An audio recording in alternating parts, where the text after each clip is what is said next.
할렐루야. 우리 주님의 놀라운 평화가 오늘 내린 비처럼 여러분의 심령을 적셔 주시고 가정과 일터 위에 흘러 넘치시기를 축복드립니다. 보고 싶었습니다.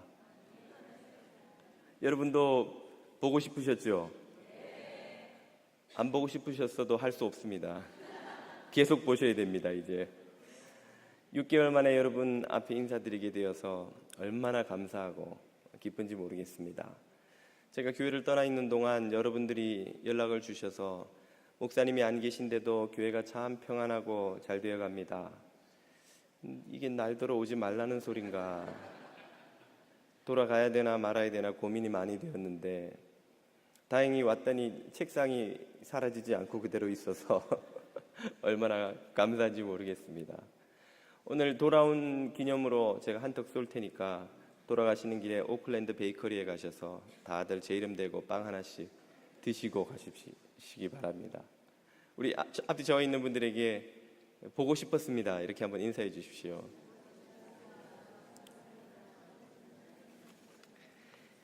오늘 우리에게 주시는 하나님의 말씀은 마태복음 25장 34절에서 46절까지입니다.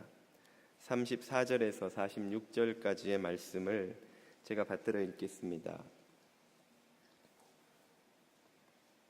그때 임금이 그 오른편에 있는 자들에게 이르시되 내 아버지께 복받을 자들이여 나와 창세로부터 너희를 위하여 예비된 나라를 상속받으라.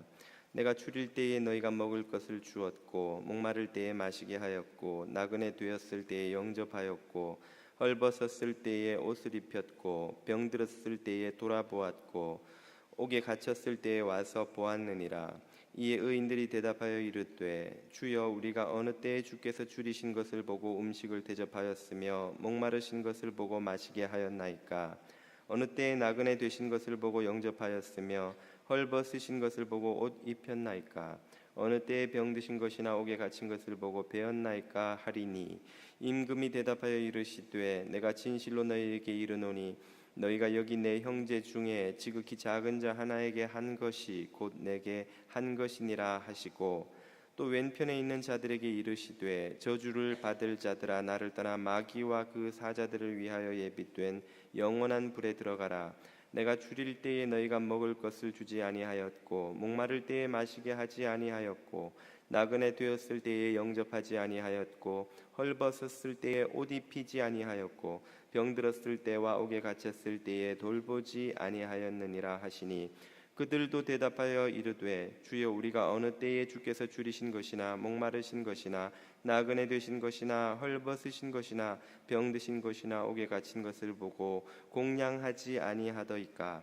이에 임금이 대답하여 이르시되 내가 진실로 너희에게 이르노니 이 지극히 작은 자 하나에게 하지 아니한 것이 곧 내게 하지 아니한 것이니라 하시리니 그들은 영벌에 의인들은 영생에 들어가리라 하시니라. 아멘.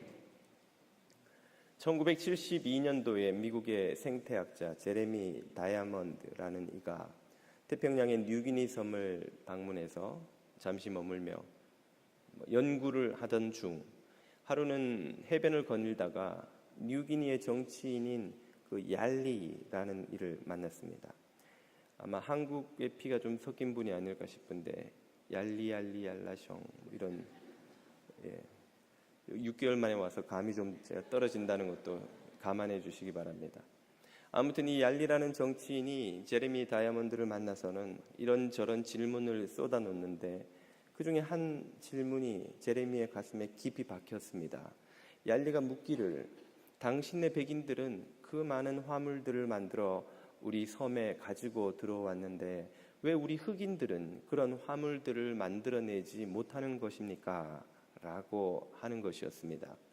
이 질문을 다르게 표현해 보자면 왜 현대사회의 패권을 서구 백인들이 쥐고 부와 권력을 누리는 반면 우리 흑인들과 제3세계 사람들은 그런 풍요를 누리지 못하는 것입니까? 왜 우리는 당신네 서구 백인들에게 뒤처져 있는 것입니까? 라는 정치인의 고민이 묻어나는 질문이었습니다. 이에 대한 전통적인 답변은 백인들이 유전적으로 흑인이나 다른 유색 인종들보다 우월하다는 것이지요. 그러나 제레미 다이아몬드는 이런 전통적인 답변에 만족하지 않고 그의 생태학자로서의 모든 역량을 총동원하여 이 문제를 파고들어 연구하고는 마침내 guns, germs and steel, 우리말로는 총, 균, 쇠라고 번역된 현대 고전이 된 책을 출판했습니다. 이 책의 내용이 좀 방대합니다만 한마디로 요약을 하라면 이런 것이지요. 오늘날 현대사회, 현대세계의 패권을 서구 백인들이 쥐게 된 것은 그들이 유전적으로 더 우월한 인종이기 때문이 아니라 그들이 누리게 된 환경적 행운 덕분이다라는 것이죠. 다시 쉽게 말하면 운 좋게 좋은 자리에 터를 잡았다, 이런 뜻입니다. 인류 문명이 시작된 비옥한 초승달 지역, 메소포타미아 평원이 있는 오늘날의 이라크, 쿠웨이트, 그리고 시리아 일부를 포함하는 이 지역은 야생 식물의 작물화, 야생 동물의 가축화에 최적화된 가장 유리한 환경, 기후, 지형 혹은 그 지역에 분포되어 있는 지금은 인간들의 가축이 된 야생 동물들이 그 지역에 자리를 잡고 있었고, 그래서 인류 문명사에서 가장 먼저 그런 집단 가축화와 작물화가 성공한 지역입니다. 그러니까 문명의 태동이 이루어진 지역이죠. 바로 이 메소포타미아 지역에서 멀지 않으면서 같은 위도의 비슷한 기후대를 가진 유라시아 지방에 이 대량 작물화, 가축화 기술이 전파되고, 그리고 그 기술을 습득한 사람들이 그것을 발전시켜서 대량의 잉여 생산물을 만들어내고, 그래서 인구가 늘고 늘어난 인구들이 여러 가지 이 기술과 문명을 발전시켜서 다른 지역에 있는 다른 인종들의 이 지역보다 훨씬 앞서갈 수 있는 좋은 기회를 잡았던 것이죠. 그리고 그 격차가, 이것을 누적적 격차라고 표현하는데요. 그 격차가 계속 누적되고 극복되지 못한 채 현대 사회까지 이어져서 오늘날 이 사회, 이 세계의 패권을 서구 백인들과 그들의 나라들이 쥐게 되었다는 것이 결론적인 그 책의 메시지입니다. 그 외에도 총과 균, 쇠에 관한 여러 가지 예들이 있는데 그것을 다 나눌 만한 시간은 없을 듯합니다. 아무튼 백인들이 오늘날 이렇게 풍요로운 나라를 문명을 세우고 세계를 주도하게 된 것이 그들의 인종적 우월함 때문이 아니라 환경적 행운 때문이었다는 이런 메시지를 들으면 우리가 흔히 듣는 반론이 떠오릅니다. 저도 여러 교우들을 만나서는 이런저런 대화를 하다가 듣는 이야기가 있는데요. 목사님, 안 겪어보셔서 잘 모르는데요, 데리고 일해보세요. 흑인들은 참 부정직합니다. 혹은 히스패닉인들은 게으릅니다. 이런저런 참 그들이 그렇게 살 수밖에 없는 그런 특성을 그들은 가지고 있습니다. 겪어보면 알게 됩니다. 라는 현실론을 자주 듣게 됩니다. 현실적으로 그들이 백인처럼 우월한 모습을 보여주지 못한다는 것이죠. 실제로 백인의 우월함을 주장해온 많은 과거의 학자들은 그런 실예들을 들어서 그 주장을 뒷받침해 왔습니다. 대표적인 예가 백인 청소년들, 흑인 청소년들을 미국에서 함께 지능 검사를 하면 평균 15점 정도가 백인들이 높다는 것이죠. 보라는 거예요. 이렇게 지능 검사를 해보니까 백인의 지능이 훨씬 우수하게 나오지 않느냐. 그것은 이들이 인종적으로 더 우수하다는 증거가 아니냐는 것이죠. 이에 대해서 최근의 학자들은 이것조차도 사실은 환경적 요인이 더욱 절대적이라는, 더욱더 영향이 크다는 사실을 많이 밝혀내고 있습니다. 이 문제를 생각해 봄에 있어서 절대 간과할 수 없는 것이 흑인들이 겪어온 지난 300년간의 역사적 경험이죠. 그들은 300년 동안 이 미국 땅에서 노예가 해방된 후에도 보이지 않는 벽과 현실적으로 보이는 폭력 앞에서 그들의 생존을 위해 몸부림치며 살아왔습니다. 그들은 백인들의 압제하에서 생존하기 위해서는 비굴하고 자기를 낮추고 자기를 숨기는 방식으로 생존하는 이 기질을 발전시키지 않으면 안 되었던 것이죠. 과거에 흑인이 전문 기술에 관심을 가지거나 학문이나 사회적 리더로서의 소양을 성취를 거둘 수 있는 기회를 잡으려고 나서는 일이 있었다면 그는 자신의 명을 재촉하는, 스스로 망하거나 혹은 살해당하는 일에 지름길을 스스로 여는 것이나 마찬가지였습니다. 그런 사회에서는 스스로가 스스로에게 피지배자로서 남의 압제를 받으면서 생존할 수밖에 없는 자로서의 그 삶의 태도를 몸에 익힐 수밖에 없었던 것이죠. 혹시 그들 중에서 자신의 삶을 개선해 보려는 젊은이, 청소년이 나타났다 할지라도 그는 출발부터 이미 깨어진 가정, 어머니 혼자 많은 자녀들을 돌보고 그래서 한 명 한 명에게 충분한 관심과 지원, 후원을 할 수 없는 상황에서 좌절하고 문을 열고 나가면 범죄가 아니고는 생존할 수 없는 젊은이들이 가득한 타운 한가운데서 그들 가운데서 살아가야 하는 그런 현실에 수많은 젊은이들이 좌절했다는 것입니다. 실제로 미시간 대학의 교수였던 어느 흑인은 자신은 고등학교 때 선생님으로부터 너는 머리가 부족하고 손기술이 좋으니 벽돌공으로 사는 것이 좋겠다라는 학습 진학 지도를 받았다는 거예요. 만약 그 선생님의 말을 들었으면 나는 지금 고향에서 벽돌공으로 살고 있었을 텐데 그는 지금 미시간 주에 있는 어느 대학의 교수로 살고 있다고 자신을 소개합니다. 이 지난 300년의 압제의 세월을 외면하고 오늘 아프리칸 아메리칸들의 삶의 현실을 우리가 함부로 재단할 수가 없다는 것입니다. 그런 삶을 살아온 사람들이라면 누구라도 내재화시킬 수밖에 없는 그런 역사를 가진 그런 공동체, 여전히 보이지 않는 벽에 갇혀있는 많은 차별 가운데 직면해 있는 이 사람들이 보일 수밖에 없는 그런 내재적인 기질이나 그들의 현재의 상태를 놓고 그들의 우열을 함부로 평할 수 없다는 것이죠.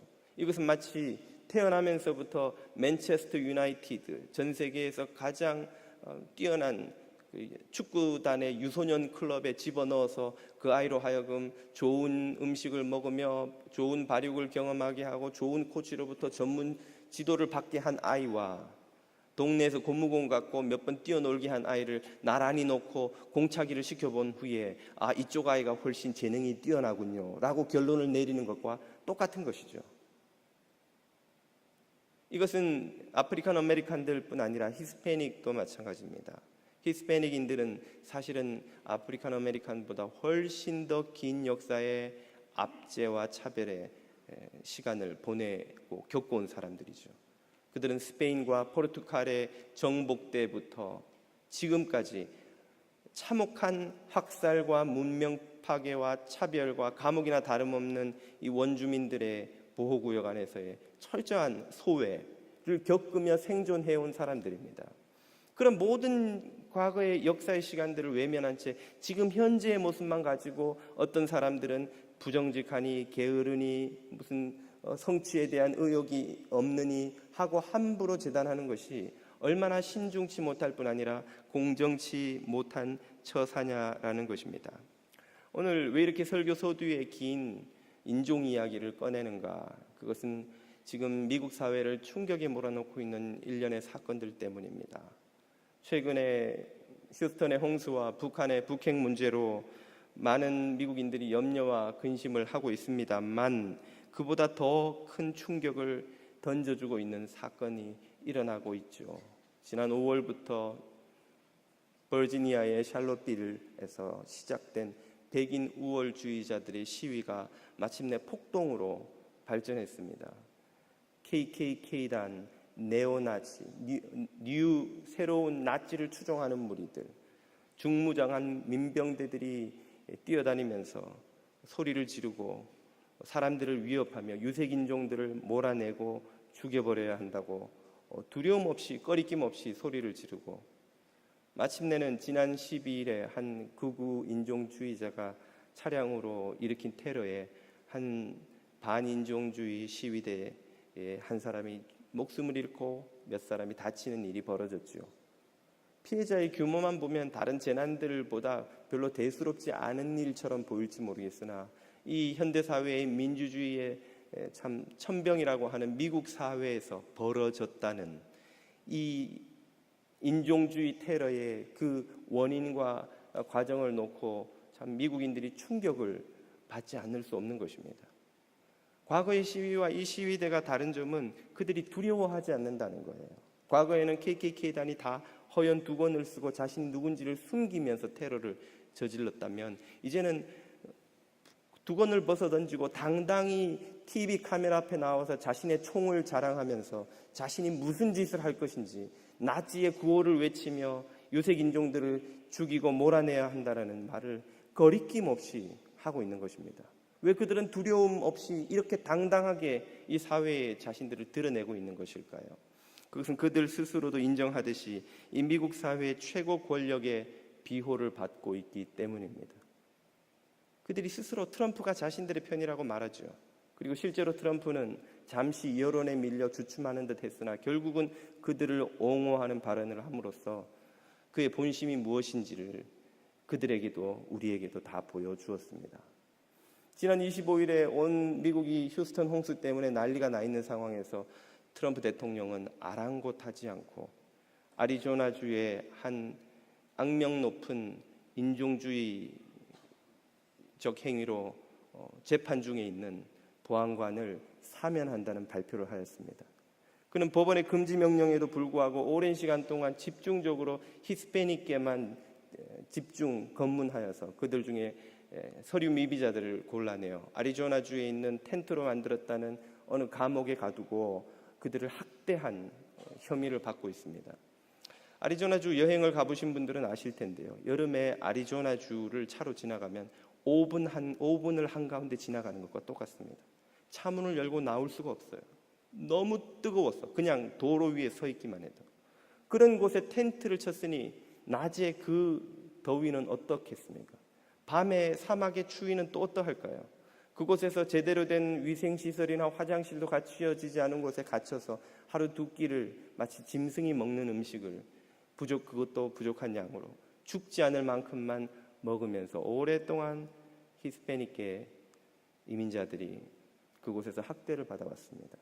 그 일로 인해서 재판이 벌어져서 그는 유죄 판결을 받고 이제 형량 선고만을 남겨놓고 있는 상황인데 트럼프 대통령이 그 홍수로 난리가 난 상황에서 이 사람을 사면하겠다라고 발표를 한 거예요. 그것은 무슨 뜻입니까? 그가 저지른 모든 인종주의적 범죄가 아무 문제가 없으며 그런 사람들을 내가 앞으로도 보호해 줄 것이니 두려워하지 말고 이런 짓을 저지르라는 메시지가 아니고 무엇입니까? 이 미국 사회의 인종주의는 사실상 아직도 뿌리 깊고 수면 아래 숨겨져 있다는 표현이 적절할지 모르겠습니다. 어저께인가 방송에 나온 한 뉴스를 통해서 조지아주에 있는 한 경찰관이 백인 여성 운전자를 검문하면서 한 말이 전 세계에 소개되었습니다. 방송으로 그가 말하고 검문하는 장면이 그대로 카메라에 다 찍혔는데요. 긴장하고 있는 백인 여성 운전자에게 그 경찰관이 말하기를 긴장하지 마세요. 우리는 흑인만 죽입니다. 긴장하실 필요 없어요. 우리는 흑인만 죽입니다. 아시겠죠? 라고 말하는 것이 그대로 방송을 통해 전 세계에 방영되었습니다. 이런 현실을 우리 그리스도인들은 어떻게 바라보아야 할까요? 이런 현실 속에서 우리 그리스도인들이, 우리 한인 그리스도인들이 마땅히 가져야 하는 자세는 어떤 것입니까? 이 미국 사회에서 유색 인종들은 소수자입니다. 약자들이죠. 작은 자들입니다. 그 작은 자들을 어떻게 대하는 것이 마땅한지를 예수님이 40절과 45절에서 이렇게 가르쳐 주십니다. 임금이 대답하여 가라사대 내가 진실로 너희에게 이르노니 너희가 여기 내 형제 중에서 지극히 작은 자 하나에게 한 것이 곧 내게 한 것이니라 하시고 45절 이에 임금이 대답하여 가라사대 내가 진실로 너희에게 이르노니 이 지극히 작은 자 하나에게 하지 아니한 것이 곧 내게 하지 아니한 것이니라 하시니라. 아멘.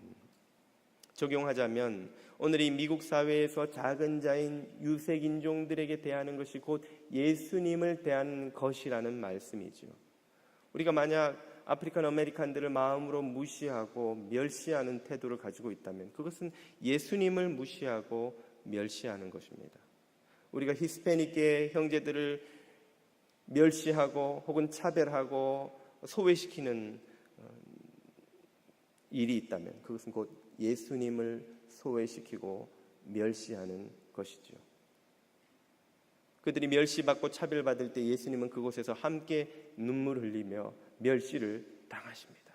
그것이 예수 그리스도가 십자가에서 가장 참혹한 모습으로 고통을 당하셨다는 사건의 의미인 것이죠. 주님은 세상 모든 사람들의 죄를 지고 세상 모든 사람들의 고통에 동참하여 십자가에 지셨습니다. 오늘 우리가 작은 형제 자매들을, 유색인종들을 이런저런 이유로 무시하고 멸시하고 차별할 때에 그것이 곧 예수님에게 한 것입니다. 반면에 우리가 그들이 멸시당하고 차별당하고 핍박당할 때에 그것을 외면하고 모른 척 한다면 그것은 곧 고통당하시는 주님을 외면하고 돌아서는 것이라는 말입니다. 반면에 우리가 그들을 존중하고 섬기고 귀하게 여긴다면 그것은 곧 예수님을 섬기고 귀하게 여기며 예수님을 경배하는 것이나 다를 바 없는 것이죠. 아가페 사역을 통해서 우리는 팔팍에 있는 히스패닉 형제들을 섬기러 나아갑니다. 철마다 여러 선교팀이 중미에 있는 나라들의 선교를 나아갑니다. 그것은 좀 더 가지고 더 배우고 여유가 있는 우리들이 그렇지 못한 이들에게 무엇인가를 나누어 주러 가는 것이 아닙니다.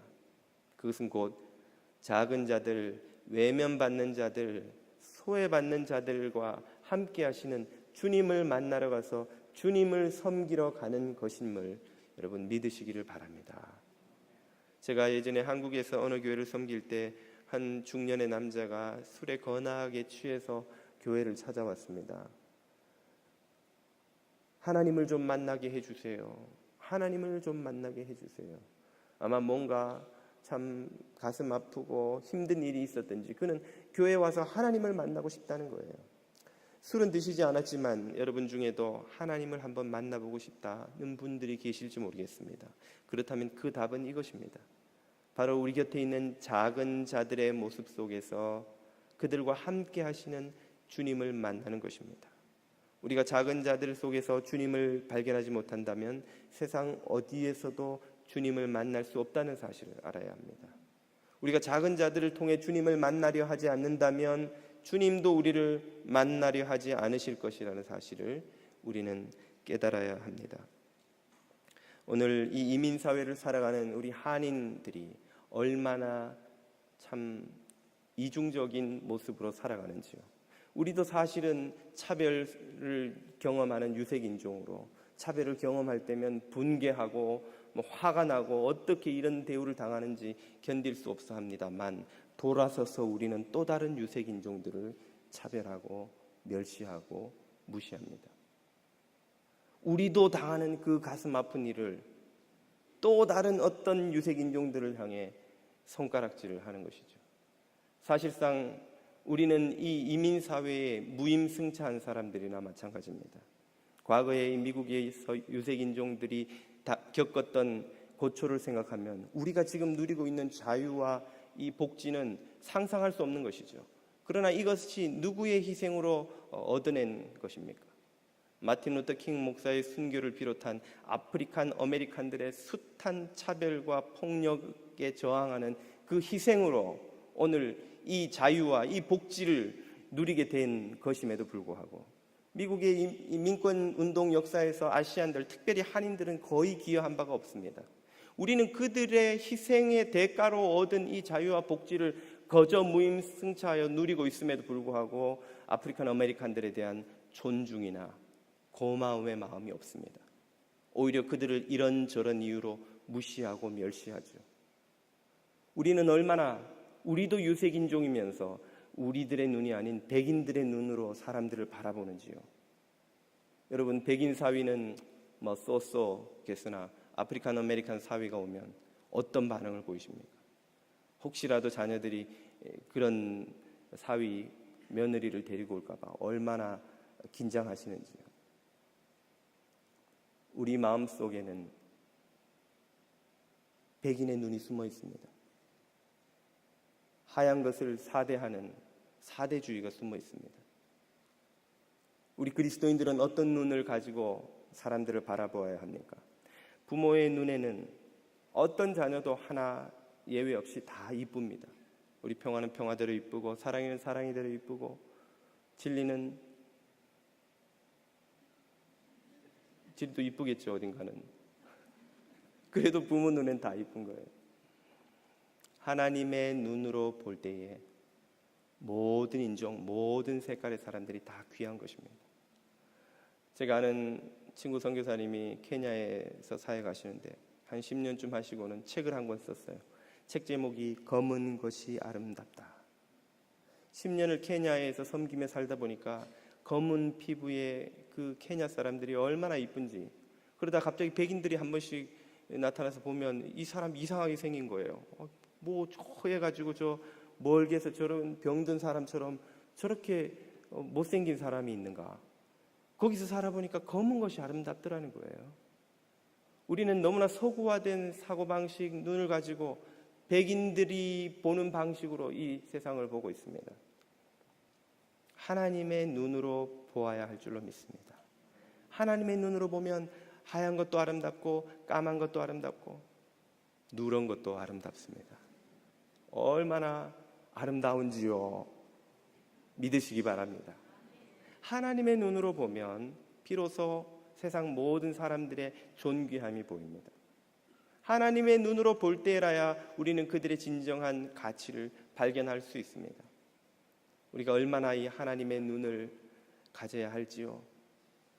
우리가 예수 그리스도를 닮아간다는 것이 바로 주님의 눈으로 이 세상을 바라보는 것인 줄로 믿습니다. 참 그리스도인이라면 우리가 과거에 이 인종차별의 불의에 동참했던 것을 마땅히 회개하여야 할 줄로 믿습니다.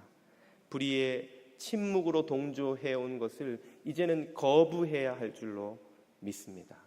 그리고 거룩한 분노를 품고 사랑과 섬김으로 불의에 저항해야 할 줄로 믿습니다. 이것이 작은 자를 통해 그리스도를 섬기는 모습입니다. 그리고 이것이 단순히 윤리적 실천을 넘어서서 우리들이 가진 믿음이 참 믿음이라는 것의 증거로서 영생의 길을 가게 하는 길이라는 것을 오늘 성경 본문은 우리에게 가르쳐 주십니다. 본문 마지막 절 46절을 보십시오. 저희는 작은 자들을 무시하고 멸시하고 외면한 저희들은 영벌에 작은 자들 안에 계신 주님을 발견하고 그들을 사랑하고 섬기고 귀하게 여긴 의인들은 영생에 들어가리라 하시니라. 영벌과 영생의 갈림길이 어디에 있습니까? 작은 자들이 예수 그리스도의 형상이 그 안에 계신 것을 믿고 그들을 섬기며 그들을 귀하게 여기는 모습으로 참 믿음의 증거를 드러내매 있다는 것이지요.